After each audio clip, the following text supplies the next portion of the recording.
Muy buenos días, alumnos, muy buenos días, padres de familia. Quien les habla es el profesor Jover Aguirre del curso de Historia del Perú. En esta clase nos vamos a enfocar principalmente en ver la primera etapa de nuestra historia, llamada el Perú Antiguo o el Perú Autóctono. ¿Cómo se llama esta primera etapa de nuestra historia, de nuestro Perú Antiguo? Se llama el periodo de los primeros pobladores del Perú, o bautizado también con el nombre de periodo precerámico, ya que en esta etapa no se llegó a conocer ni se llegó a desarrollar lo que era el arte alfarero. Pues bien, vamos a empezar esta clase mencionando algo muy importante. Nosotros sabemos que África es la cuna de la humanidad. ¿Qué cosa quiere decir eso? Que el primer ser humano y los primeros seres humanos se desarrollaron en ese continente, aparecieron en ese continente. Poco a poco fueron poblando otros, abandonaron el África y llegaron, como el caso de los Homo erectus, al continente asiático, o como el caso de los sapiens, que se desarrollaron en casi toda, por no decir todo el continente europeo y parte del Próximo Oriente. Llegaron a poblar todo el mundo, llegando hasta nuestro continente, el continente americano, a través de un puente que conectaba Asia con América, llamado el Istmo de Bering o el Estrecho de Bering. Habrían llegado hacia América del Norte y de ahí habrían descendido, ¿no?, lentamente hasta llegar a nuestro territorio peruano en la cronología indicada, hace aproximadamente 13.000 años antes de Cristo. Pues bien, estos hombres que llegaron a nuestro territorio, ¿qué forma de vida llevaban? ¿En qué medio geográfico, o sea, cómo era el Perú geográficamente cuando llegaron estos hombres? Su clima, su relieve, ¿no? ¿Qué actividad económica desarrollaban estos hombres? ¿Qué grado de conocimiento, qué grado cultural poseían los hombres que se desarrollaron en nuestro país, ¿no? ¿En qué momento ese conocimiento comenzó a dar un gran salto hacia un desarrollo mayor? Eso es lo que nosotros vamos a ver aquí, porque de eso se trata el Perú antiguo, de estudiar las características principales de los primeros pobladores que estuvieron en nuestro territorio. Es ahí donde se inicia entonces la historia del Perú. Y este periodo de los primeros pobladores se divide en dos etapas, o en dos periodos, como quieras llamarle: el periodo lítico y el periodo del arcaico. ¿Qué vienen a ser cada uno de estos periodos? Pues están divididos, ¿no?, principalmente por la forma de la organización socioeconómica en que estos hombres se desarrollaban en cada una de las etapas, ¿no? La forma de organización social y la forma de vida en una y otra, y las actividades que desempeñaban para satisfacer sus necesidades, no solamente de ellas, sino de toda la población. Quien divide al Perú antiguo, quien divide a esta etapa de los primeros pobladores, es el arqueólogo Luis Guillermo Lumbreras, quien hace esta división de lítico y arcaico utilizando estas características socioeconómicas que hemos mencionado. Entonces, primero, empecemos por hablar del medio geográfico del Perú en el periodo lítico, que viene a ser, ¿no?, el periodo lítico, que viene a ser la etapa más extensa de nuestra historia antigua principalmente. ¿Cómo era el Perú geográficamente en esta época? Primero, su clima era muy frío, debido a que al periodo geológico en que estábamos viviendo en esa época, que era el periodo del Pleistoceno, ¿no?, una era glacial o una era de constantes glaciaciones que hacía que la temperatura de la Tierra descendiera cada vez más hasta congelarse, hasta que gran parte de nuestro continente se cubra de hielo. Eso es el Pleistoceno. Entonces, en Perú, ¿ya?, se encontraba en esa etapa, en esa fase del Pleistoceno. ¿Qué más? El relieve. La costa era distinta a la de hoy. Esta costa que nosotros vemos angosta, desértica, ¿no?, de un relieve más árido que húmedo, pues no fue siempre así. En la época del Pleistoceno, la costa era más ancha, debido a que el mar se había retirado de las costas, metros, algunos hablan hasta de kilómetros, permitiendo que la costa sea más ancha y sea más húmeda, donde se produzca un tipo de vegetación que hasta el día de hoy todavía lo vemos en los meses de invierno, formándose en algunos cerros o estribaciones andinas, como son las lomas, por ejemplo. Sí, ¿no? Un relieve muy característico en este periodo lítico viene a ser las lomas, lugares, ¿no?, en los cerros donde se formaba vegetación y donde atraía a cierto tipo de fauna. Entonces, donde había vegetales, habían animales, había flora, había fauna, y los hombres buscaron esos lugares para poder conseguir sus alimentos, para poder satisfacer sus necesidades. Pero no solamente en la costa estaban las lomas, en la costa también estaba el mar, por mencionarlo de esa manera, ¿no? Estaba el mar, el litoral. La playa fue un lugar muy importante donde estos hombres fueron a conseguir sus alimentos. ¿Por qué las playas? Porque aquí ellos encontraban no solamente peces a orillas del mar, sino también encontraban mariscos y se encargaban de esa actividad, de la recolección de mariscos, que era muy importante para estos hombres de la costa en su dieta alimenticia. ¿Qué más? ¿No? La región andina. La región andina estaba cubierta por montañas, estaba cubierta por nevados. Podríamos decir que de toda la región andina, las 2/3 partes estaban cubiertas de hielo. Así es, ¿no? Y aquí, en estos tipos de relieves que se formaron en la región andina, comenzaron a desarrollarse los cérvidos, los camélidos, donde el hombre poco a poco fue aprovechándose de ellos para satisfacer sus necesidades a través de una actividad fundamental en esta etapa. La región amazónica no siempre fue boscosa como hoy lo vemos. En esta época del periodo lítico, en esta época del Pleistoceno, la selva era una zona de sabana, era una vegetación de sabana, ¿no? No habían copiosos árboles, sino era una zona por donde probablemente los primeros hombres llegaron a nuestro territorio, cruzaron, ¿no?, esta zona y se ubicaron en los Andes centrales. Pues bien, visto ello, vamos a hablar características importantes del periodo lítico. Por ejemplo, ya hemos dicho que es la etapa más extensa de la historia. ¿Por qué? Al periodo lítico también se le conoce como periodo preagrícola. ¿Por qué preagrícola? Porque en esta etapa ellos todavía no desarrollaron la agricultura. Entonces es una etapa que se extiende desde que llegaron a nuestro territorio peruano hasta que descubrieron, por llamarlo de esta manera, la agricultura, hasta que aprendieron a domesticar las plantas y animales.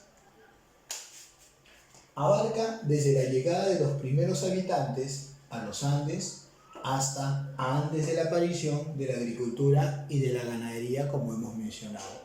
¿Dónde aparece la agricultura y la ganadería?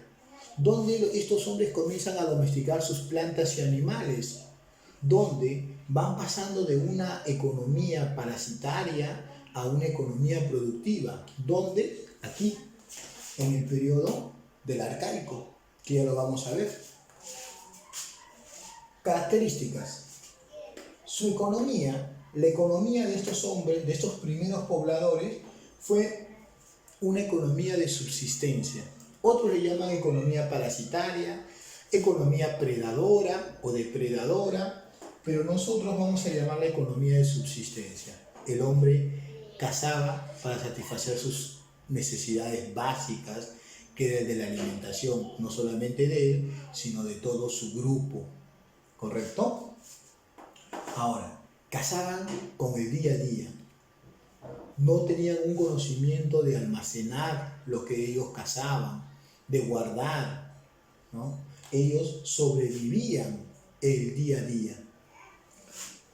Esta economía de subsistencia está basada en dos tipos de actividades económicas que desarrollaron. La caza o la cacería, que es la más importante, y la recolección, que sería como complementaria a esta actividad. ¿Qué cazaban? Ustedes eran animales, profesor. Sí, y no están muy lejos de la respuesta correcta. Pero cuando nosotros hablamos de cazar animales, normalmente nos hacemos una idea de la fauna actual, pero no es así. La fauna que se desarrolló en este periodo frío de la Tierra, en este periodo llamado Pleistoceno, fue la megafauna. Mega, grande, fauna, animales, grandes animales. O también podemos llamarle la fauna pleistocénica, ¿ya? El mamut, aunque aquí en el Perú no se ha hallado mamut. Mamut se han encontrado en otras zonas y en América del Norte. Pero en el Perú no. En el Perú lo que se ha encontrado son restos de mastodontes, algo así como el primo hermano, ¿no? ¿Qué más? La paleollama. No la llama, no los camélidos que hoy vemos en las zonas altoandinas. No, la paleollama eran los antepasados primitivos de estos auquénidos o camélidos. ¿Qué más? ¿No? El megaterio, los perezosos gigantes que medían 3, 4 metros de altura, ¿no? Que eran el doble o el triple del hombre. Así es, el esmilodonte o el tigre de dientes de sable, ¿no? Que también era un felino gigante, el doble del hombre probablemente. Entonces, por esa razón, como la fauna era pleistocénica, eran animales enormes, el hombre no podía salir a cazar solo. El hombre tenía que salir en grupo, porque era más fácil y no voy a decir menos peligroso. El peligro no disminuía por más que vayan en grupo. Muchas veces estos hombres, antes de ir a cazar, terminaban siendo presa, ¿no? Por estas fieras. Entonces, ¿qué es lo que va a ocurrir?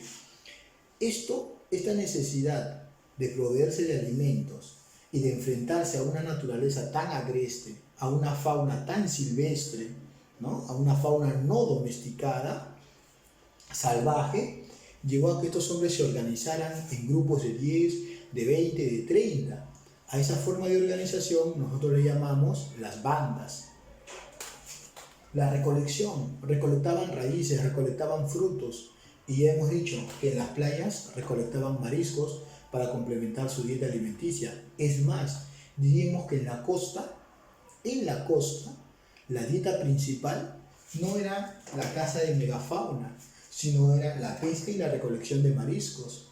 Por eso cuando clasificamos normalmente el periodo lítico, lo clasificamos en tradiciones, tradición serrana, tradición costeña. Eran nómadas y cavernícolas. ¿Cómo llegaron a América? Pues cruzando un puente intercontinental. Pero la pregunta sería, ¿y qué los llevó a cruzar? Simple, la necesidad de proveerse de alimentos. Entonces, estos hombres, como no producían nada, como su economía era de subsistencia o parasitaria, entonces estos hombres simplemente iban de un lugar a otro de manera constante en búsqueda de estos alimentos. Su migración era constante. Algunos mencionan que en esta época ya podemos hablar de una transhumancia estacionaria. ¿Qué cosa quiere decir eso? Que en realidad el hombre no era nómada del todo, sino, por ejemplo, se quedaba en las lomas. ¿Cuánto tiempo? El tiempo que duraba esta formación o este relieve costeño, ¿no? Que se forma en junio por el invierno, julio, agosto, septiembre, Más o menos estamos hablando de un periodo de 3 a 4 meses. Al agotarse los recursos, estos hombres migraban, ¿no?, en búsqueda de otras áreas similares para poderse beneficiar. Se agrupaban en bandas, ya lo hemos mencionado, ¿no? ¿Cuál era el fin de juntarse en grupos de 10, de 20, de 30? Pues era la caza, enfrentarse a fieras propias de la fauna pleistocénica. Periodo geológico. Nosotros hemos mencionado que el periodo lítico se desarrolló en la era de hielo, en un periodo de constantes glaciaciones, ¿correcto? Pues ese periodo geológico propio del era cuaternaria, que se formó hace más o menos 2,5 millones de años y que llegó a su fin hace 10.000 años aproximadamente, ¿ya?, en toda la etapa que va del paleolítico peruano o del periodo lítico, sería el Pleistoceno. Pero como el hombre llegó, ¿no?, hace 13.000 años antes de Cristo y el Pleistoceno estaba llegando a su etapa final, entonces nosotros le llamamos el Pleistoceno tardío. Muy bien. Práctica de ritos funerarios. Habíamos dicho en qué nivel cultural llegó este hombre. Y también habíamos mencionado que los hombres que llegaron a América y obviamente al Perú eran sapiens sapiens. Entonces, ¿cuál era el conocimiento o el grado cultural del sapiens sapiens? Si hablamos de historia universal, ubicamos al sapiens sapiens en el Paleolítico superior. O sea, era nómada, cazaba, recolectaba, vivía en cuevas o cavernas, o sea, llevaba una vida cavernícola, tenía una economía depredadora, ¿verdad? Pero también desarrolló el lenguaje, enterraba a sus muertos y ya pintaba, ya desarrollaba arte, el famoso arte parietal y el arte mobiliario. En el caso del Perú, las evidencias que muestran la llegada de estos hombres no solamente son los restos líticos hallados, las herramientas de piedra que ellos utilizaron, sino también las evidencias de una práctica funeraria. Ya enterraban a sus muertos. El hombre de Paiján, el hombre de Lauricocha son los primeros en enterrar a sus muertos. Las primeras prácticas funerarias o ritos funerarios se encuentran ahí. Practica el arte parietal. Sí, Lauricocha en Huánuco, Toquepala en Tacna son las primeras pinturas rupestres. Muestra decenas de caza, ¿no?, con técnicas como la del famoso chapu. ¿Qué técnica utilizaban para poder cazar a esta megafauna? La técnica del chapu, que consistía en rodear al animal, como iban en bandas, en rodear al animal y poder hacer más fácil la caza. Algunos ahuyentaban o espantaban al animal y otros los herían en las patas o en el lomo. Ahora, cuando nosotros hablamos del periodo arcaico, ¿verdad?, es la siguiente etapa. El periodo arcaico es un periodo fundamental en la historia del Perú. Yo podría decir que es el primer salto, para no exagerar, es el primer salto que da el hombre en su desarrollo. ¿Por qué? Porque las características del periodo arcaico son diferentes a las que hay en el periodo lítico. Se muestra entonces que hay un desarrollo que van alcanzando poco a poco, van dejando estas características primitivas y van adquiriendo una característica, vamos a llamarle, más de sociedad. Es la segunda etapa de nuestra historia. Abarca desde la aparición de las primeras aldeas horticultoras hasta antes de la aparición de la cerámica. ¿Qué cosa es una aldea horticultora? Nosotros hemos mencionado que el lítico va hasta antes o hasta la aparición de la agricultura y la ganadería. Entonces, esa etapa inicial, esa etapa incipiente, en la cual el hombre comienza, ¿no?, a averiguar, comienza a explorar, comienza a investigar sobre el comportamiento de las plantas, de los animales, sobre la reproducción de estos, sobre el cuidado, etc., pues se va a dar aquí, en el periodo arcaico. Entonces, dice, desde la aparición de las primeras aldeas horticultoras, La agricultura en su etapa inicial, la agricultura incipiente o los inicios de la agricultura, recibe el nombre de horticultura. Muy bien. Hasta la aparición de la cerámica, que hemos dicho aproximadamente 2000 a 1800 a.C. Se divide en dos etapas, la etapa inicial y tardía, o también llamada la etapa inferior o superior. O sea, arcaico inferior, arcaico superior, arcaico inicial, arcaico tardío, arcaico inicial, arcaico final, como gustes. A ver, veamos estas dos divisiones. ¿Por qué se caracteriza el arcaico inferior? Se dice que el arcaico inferior es una etapa de transición. A ver, cuando uno ve en Historia Universal, ¿no?, la prehistoria, cuando uno ve en Historia Universal la prehistoria, dice que esta está dividida en dos etapas, ¿no? La edad de piedra y la edad de los metales, ¿correcto?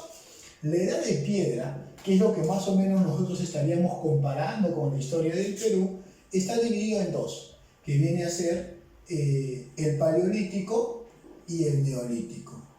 El Paleolítico, ¿ya?, sería la etapa cuyas características coinciden con el periodo lítico. O sea, el hombre es nómada, es cazador, es cavernícola, ¿no?, etcétera. Paleolítico inferior, medio, superior. Listo. Y el neolítico corresponde a la etapa en la que aparece la agricultura y la ganadería. Pero entre el paleolítico y el neolítico hay una etapa de transición en la que el hombre va dejando la vida nómada, la caza, la recolección, y va adquiriendo una nueva forma de vida en base al sedentarismo y la agricultura. Se llama el mesolítico. Aquí, el mesolítico peruano, podríamos decir que es el arcaico inferior. Una etapa, entonces, de transición. Ahora, ¿por qué se caracteriza esta etapa de transición? ¿Por qué se caracteriza esta etapa de transición? Primero, esta etapa va a experimentar cambios. ¿Cómo qué? Cambios climáticos, ¿no? El Pleistoceno está llegando a su etapa final y con ello está dando inicio a un nuevo periodo geológico llamado Holoceno. Si el Pleistoceno era el descenso de la temperatura, el enfriamiento de la Tierra, el Holoceno es el calentamiento. Las temperaturas van subiendo hasta alcanzar la temperatura promedio que hoy tenemos. Entonces, eso es el Holoceno. El primer cambio que experimenta el hombre en el arcaico inferior es el cambio climático. ¿Qué trae consigo esto? Primero, la desaparición de un tipo de relieve y la formación de uno nuevo, ¿no? La costa, que era más ancha, ahora se vuelve angosta, ¿no? La costa, que era húmeda, ahora se vuelve desértica. La región andina, que era prácticamente las 2/3 partes cubiertas de hielo, ahora comienza una fase, un proceso de deshielo. Entonces, van apareciendo los ríos, los lagos, las lagunas, los valles se van desarrollando, van apareciendo en mayor cantidad. Muy bien. ¿Cuál es el siguiente cambio que el hombre experimenta después del cambio climático? Es, como les dije, la extinción de la megafauna. La fauna pleistocénica, la megafauna, es propia de este periodo. Al extinguirse este periodo, pues se extinguiría también la megafauna y aparecería una nueva fauna, la fauna actual. Entonces, ya con ello, ¿no?, el hombre no va a cazar fieras, sino que el hombre se va a preocupar poco a poco, ¿no? Va a empezar a preocuparse por la reproducción. El hombre entiende que no puede cazar hembras y no puede cazar crías, porque la caza bajaría, disminuiría, estaría atentando contra la reproducción. Por eso se inclina por cazar, ¿no?, los machos viejos. Y en el caso de las plantas, de la misma manera. En el caso de las plantas, ya no solamente las va a recolectar, sino que ahora se va a preguntar. El hombre ha pasado varias veces por ese lugar en su migración y se ha dado cuenta que después de depredar volvía a crecer. Entonces ahí surge la duda, ¿no? Y poco a poco va investigando y va considerando que las semillas son fuente de vida, fuente de crecimiento, y las va a ir estudiando, las va a ir protegiendo. Otro cambio muy importante es entonces la forma de organización. Ya no van a cazar fieras, por tanto la organización en banda poco a poco va decayendo. Lo que ahora el hombre va a hacer es organizarse más en grupos, pero ¿para qué? Para domesticar a los animales, ¿no? La crianza de animales, para domesticar las plantas. Entonces va surgiendo una nueva forma de organización que posteriormente se va a ir consolidando. Y eso va a ir llevando al hombre a que también cambie la forma de vida nómada que llevaba por una vida seminómada o semisedentaria. Economía, una economía mixta. El hombre aquí no dejó de cazar, seguía cazando, pero ya iba experimentando, como les dije, la domesticación de animales, ¿no? Y la domesticación de plantas. Domesticaron plantas, a eso nosotros le llamamos horticultura. Ya hemos dicho que la horticultura son los inicios de la vida agrícola, los inicios de la agricultura. ¿Qué vegetales domesticaron? Por ejemplo, se considera que el primer vegetal domesticado por el hombre era la calabaza, fue la calabaza, ¿no? En Cajamarca, aquí tenemos al hombre de Nancho, considerado el primer horticultor o el horticultor más antiguo del Perú. Luego tenemos a Guitarrero II en Ancash, ¿no? Este hombre que había domesticado el frijol, el payar, entre otros cultivos. Los animales, el pastoreo. ¿Qué cosa es la domesticación de animales? ¿No? Es el cuidado, es la dedicación, en cierta manera, y a su vez el aprendizaje de la crianza de animales. ¿Correcto? El hombre entonces entiende que si se va a quedar en un lugar por un tiempo mayor, ¿ya? Necesita proveerse tanto de vegetales como de carne. Entonces, si ya está comenzando a cultivar poco a poco, está aprendiendo esta etapa, lo que necesita es carne, pero no puede abandonar sus cultivos e irse a cazar. Entonces, lo que va haciendo es formar corrales y va encerrando a las hembras, va encerrando a las crías, las va separando y luego las va reproduciendo. A eso nosotros le llamamos crianza. Y cuando hablamos de domesticación, decimos que los animales, ¿no?, van a convivir con nosotros. Nosotros nos vamos a encargar de alimentarlas, de cuidarlas. Forma de vida, ¿no? Hemos dicho que el hombre aquí era nómada, se trasladaba de un lugar a otro y vivía en cuevas por esa razón. En cambio aquí, el hombre va a iniciar la vida aldeana. ¿Qué cosa quiere decir eso?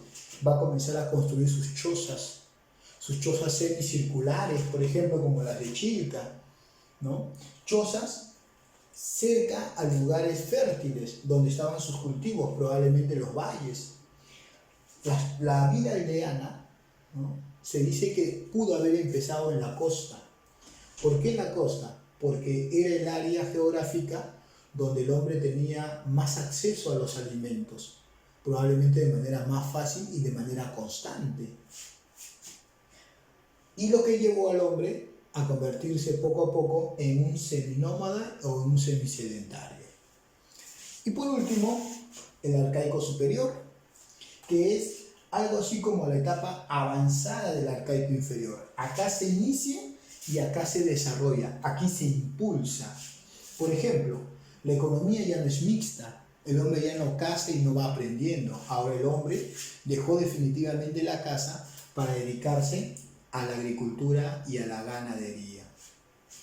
La sociedad, apareció una nueva forma de organización, ya no basada en la caza de grandes animales, sino ahora en la producción agrícola, y a eso nosotros le llamamos el ayllu, que sería un equivalente a clan o tribu. El gobierno, surge una forma de gobierno, Poco a poco va surgiendo una élite que se va posicionando por encima de los demás. Esa élite es el sacerdote, lo que llevará más adelante a la formación de un estado teocrático en el Perú, ¿no? Por esa razón, algunos consideran que Caral, que pertenece a esta etapa, sería un estado prístino, ¿no? Un estado primitivo, o donde va originándose la formación de un estado más adelante. Arquitectura religiosa. Como el gobierno es religioso, es teocrático, entonces todo va a girar en torno a ello.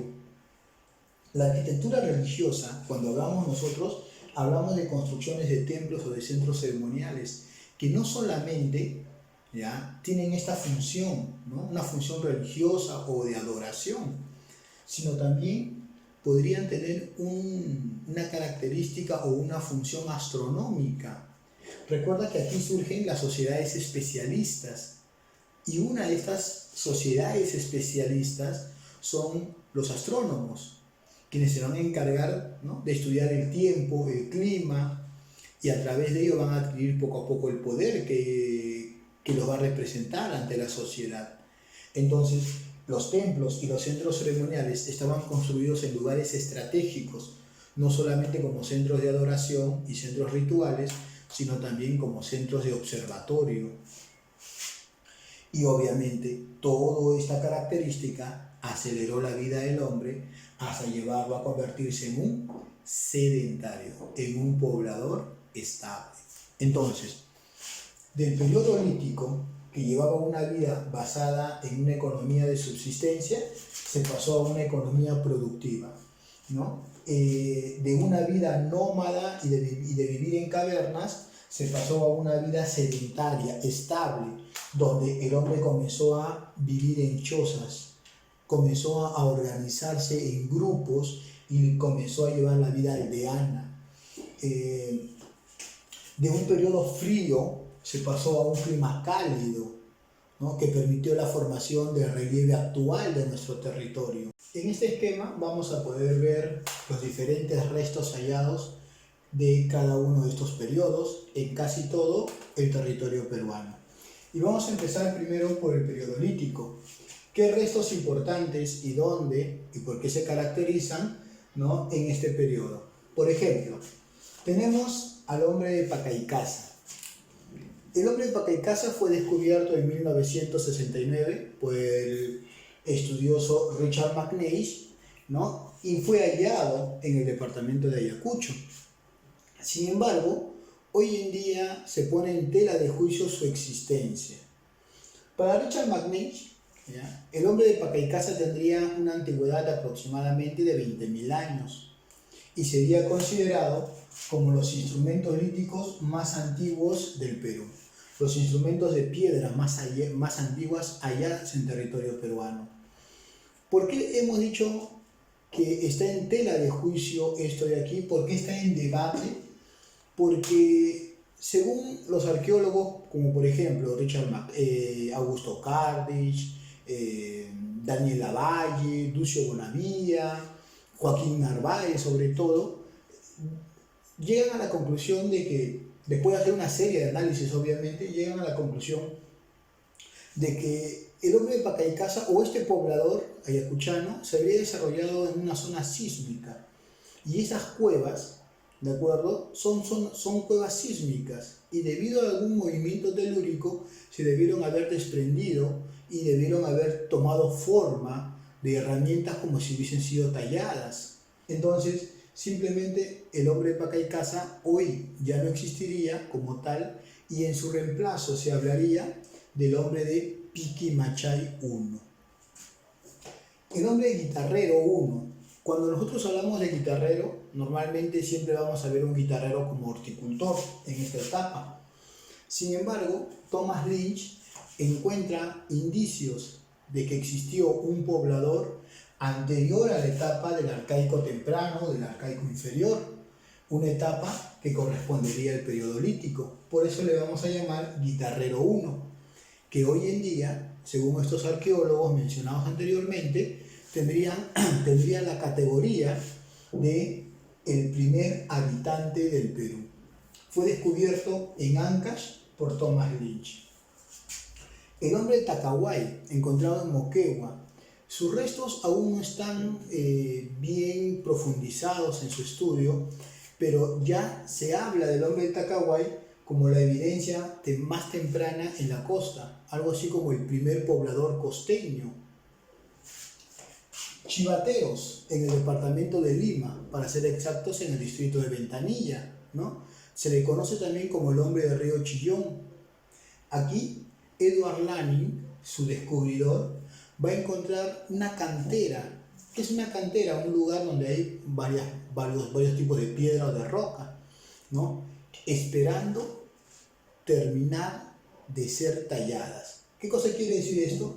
Que aquí Edward Laning encontró preformas, o sea, instrumentos de piedra sin ser terminadas o acabadas en su elaboración, lo que lo llevó a pensar que aquí era el lugar donde se elaboraban estas herramientas. Por eso habla del primer taller lítico.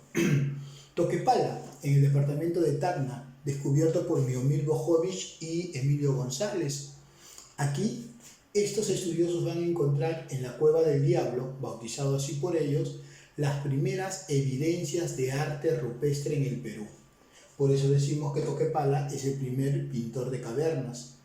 Escenas, ¿no?, en sus dibujos que mostraban la cacería que ellos practicaban y la técnica con la que se realizaba esta caza. Ya hemos mencionado la técnica del chacu. El hombre de Paiján, descubierto por Rafael Larco y Claude Chauchat. En las pampas de los fósiles, en el departamento de la Libertad, se hallaron 2 restos humanos hallados por Claude Chauchat, completos. O sea, estamos hablando de los restos humanos más antiguos, no solo de la costa, sino también del Perú. El hombre de la Uricocha, desarrollado en el departamento de Huánuco. Anteriormente se consideraba a este resto como el primer resto humano del Perú. Sin embargo, por la antigüedad, Paiján hoy tiene esa categoría. Sin embargo, Augusto Cardich, en la cueva de la Uricocha, hizo 3 hallazgos importantes. Primero, entierros, restos funerarios, 11 esqueletos incompletos con cráneos deformados. Segundo, herramientas líticas, obviamente evidencia de que este hombre se dedicaba y pertenecía a dicha etapa. Y tercero, encontró también, chicos, pinturas rupestres. Entonces, 3 cosas importantes que hizo Augusto Cardich en el hombre de la Uricocha. Cuando hablamos nosotros de restos del arcaico, ¿no?, hablamos primero del arcaico temprano. Y acá tenemos al hombre de Nanchoc, al hombre de Guitarrero 2, al hombre de Chilca, al hombre de Paracas, al hombre de Jaihuamachay, el hombre de Piquimachay y el hombre de Telarmachay. Por ejemplo, Nanchoc está en Cajamarca, aquí está, en el departamento de Cajamarca. Guitarrero está en el departamento de Ancash, Chilca en el departamento de Lima, Paracas en el departamento de Ica, Jaihuamachay y Piquimachay en el departamento de Ayacucho y Telarmachay en el departamento de Junín. El hombre de Nanchoc fue descubierto por Tom Dillahey, quien lo considera como el primer horticultor o el primer agricultor incipiente, no solo del Perú, sino de América, y a quien le atribuye la domesticación del primer vegetal, que sería la calabaza. Guitarrero 2, ¿no?, quien antes tenía la categoría del primer horticultor, hoy pasaría al segundo nivel, pero se le atribuye la domesticación del frijol. Chilca, en el departamento de Lima, al sur de Lima, se encuentran evidencias de la primera aldea de nuestro departamento, ¿no?, de la primera aldea de Lima. Además, al hombre de Chilca se le atribuye también, recuerden, la domesticación del perro. El primero en domesticar al perro sería el hombre de Chilca. Ahora, ¿quién descubre al hombre de Guitarrero? Ya hemos mencionado, ¿no?, Thomas Lynch. ¿Quién descubre al hombre de Chilca? Federico Engel. Federico Engel va a ser un estudioso muy importante, va a hacer hallazgos muy importantes en este periodo llamado el arcaico.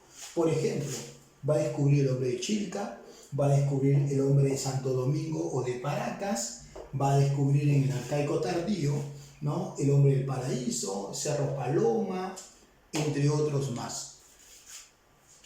El hombre de Santo Domingo o el hombre de Paracas, ¿no? En el departamento de Ica, considerado como la primera aldea costeña. Nosotros hemos dicho que probablemente el sedentarismo se haya conseguido en la costa debido a la gran variedad y de fácil acceso a los recursos que le generaba la alimentación, ¿no?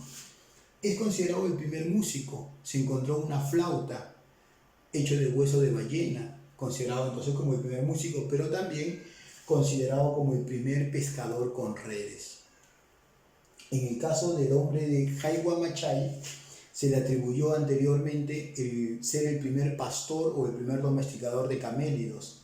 Sin embargo, esa categoría hoy lo tiene el hombre de Telar Machay en el departamento de Junín, descubierto por Daniel Lavalle. ¿Quién es el estudioso en la zona arqueológica de Ayacucho de todos los restos? Aquí lo tenemos, miren.